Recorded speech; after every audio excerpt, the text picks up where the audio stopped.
Hi everyone, Ken Lusk here with MyStarReport.com with another installation in my video series. The last video I talked about the coming full moon March 8th and the prevailing grand Earth trine energies that would cause events that would make news headlines. I described those energies with words and phrases like mental meltdowns, psychopathic and sociopathic behavior, with Mars, Pluto, and Jupiter being the key planets in the trine.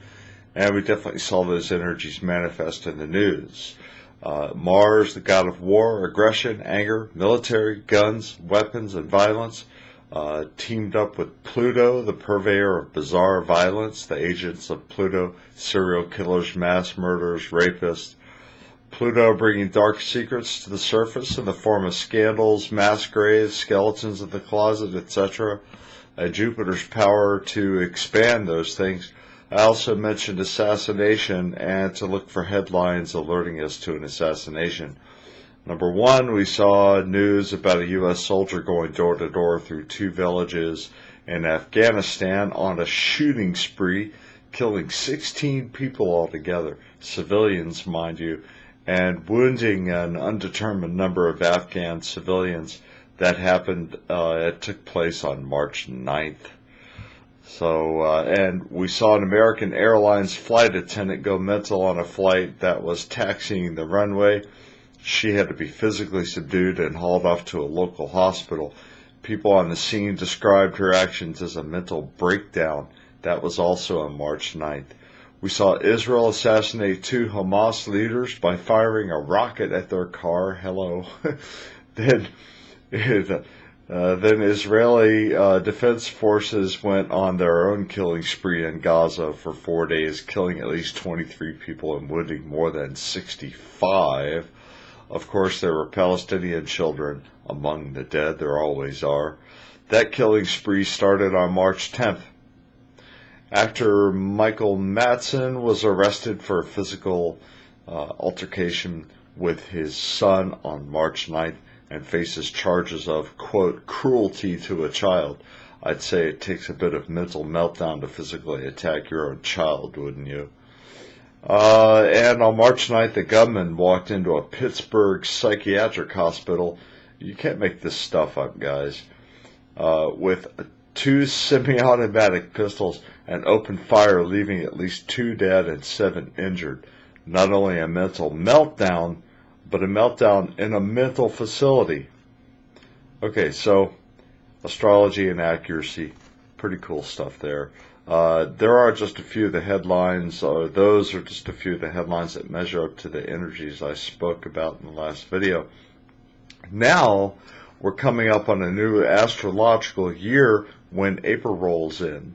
Right now, we're in a positive moon cycle, so plant the seed or the intention to enrich your understanding of your emotions, your physical responsibility, your mental maturity, and your spiritual acuity, your spiritual maturity, to increase your level basically of self-awareness, to deepen your understanding of your unconscious mind, okay? That backseat driver with its hand always on the wheel, right? Plant a seed to be nourished for the flowering of your own human consciousness, okay? This is a seed that you'll want to watch develop and flower throughout this new astrological year. These are new beginnings, man, coming up in April. It's a whole new year.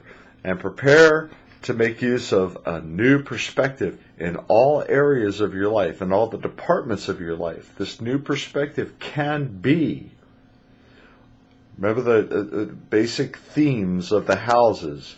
I am is the first house. I have is the second house. I think is the third house. I feel is the fourth house. I create is the fifth house. Okay, so you're with me. So this new perspective can be, I am as God is, the first house of the zodiac. My purpose. I have what God has, second house. I think as God thinks, the third house. I feel as God feels, fourth house. I create as God creates, the fifth house, self-expression. Okay?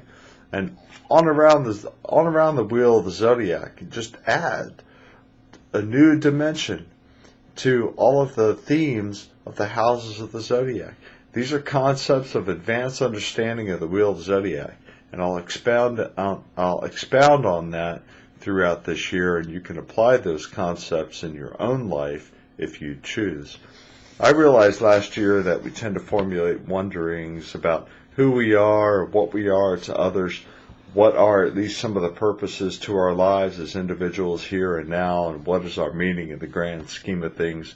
And that when we experience epiphanies that make clearer to us some of the answers to these questions or wonderings, we can put these answers to use, sort of plug them into the holes of unfilled space, and move forward in our life with a bit of a new understanding, a higher level of awareness of the self, a deeper understanding of purpose, and start again in the first house to apply this new understanding to make another trip around the wheel, achieving even greater things, contributing to our own ascension, so to speak. And as we gradually obtain higher levels of awareness, we create within ourselves an enhanced potentiality to consciously choose more effective forms of behavior. Awareness equals enlightenment, right? And when there is more light and less darkness, by default, it becomes more difficult for the saboteurs that lurk in the darkness to hide. It becomes more difficult for our unconscious behaviors to run the show or make decisions for us. Astrology, when it's used correctly, can shine a light on previously unrealized behaviors that have always made life more difficult for us. Behaviors that have secretly been a driving force behind creating some of the lowest points in our lives can be found in the 12th house, guys. Taking into consideration existing energy shown in the 12th house and difficult graphic aspects between planets in the 12th and planetary or calculated influences, points of influences, in other points around the wheel. So think about it for a moment. How many times have your weaknesses become responsible for your making behavioral decisions in an important moment in your life? Or better yet, a moment in your life that never should have happened, but did, and turned out really badly for you. And you look back later and ask yourself, how the heck did that just happen? Self-destructive behavior. Awareness equals enlightenment. Knowledge is power. You've heard these things. Awareness is enlightenment and knowledge. Awareness and enlightenment and knowledge give you the power to exert your will instead of being at the mercy of the stars or external influences. Learn how to embrace the influence of the stars as companions of the soul, as Dr. Robert Leichtman puts it in his book, Forces of the Zodiac, which I recommend for everybody. So as we approach April and the turnover of a new astrological year, seek answers to some basic questions. What can I do, or what do I do to serve others? How is it that I can or am making a contribution? And how can I be more effective in the universe? What is my contribution to the universe? Moving toward understanding these questions, the answers to these questions, and taking action toward being a more engaged, creative contributor through action is part of fulfilling destiny. Dig that. Chew on that for a little while. Listen to this video again. Or watch this video again.